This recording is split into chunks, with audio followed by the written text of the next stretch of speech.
好，歡迎收睇 U 仔按揭210，我係 Helen Wong。咁如果較之前有睇我直播咧，都知道我哋曾經講過銀主盤嘅一集啦。咁其實有啲客人咧都想查詢翻啲銀主盤後續需要注意嘅事項，例如如果佢買咗個單位，佢發覺佢好多 order 或者啲 charge 咧，佢係咪需要 clear 咗佢先可以做到咧？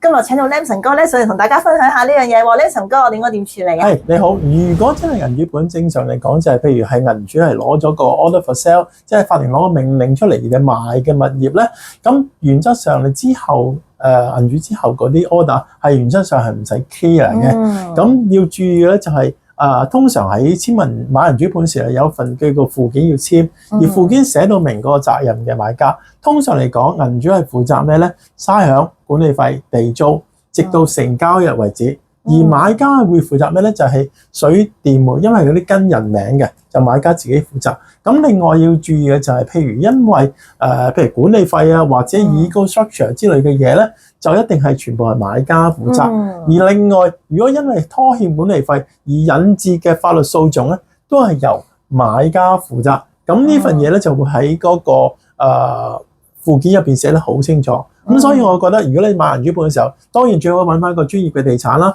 或者揾我哋個按揭中介嚟介紹或者安排個按揭就最好。係啦，或者又揾我哋 Lamson 哥啦，因為 Lamson 哥本身亦都有好多銀主盤喺手嘅。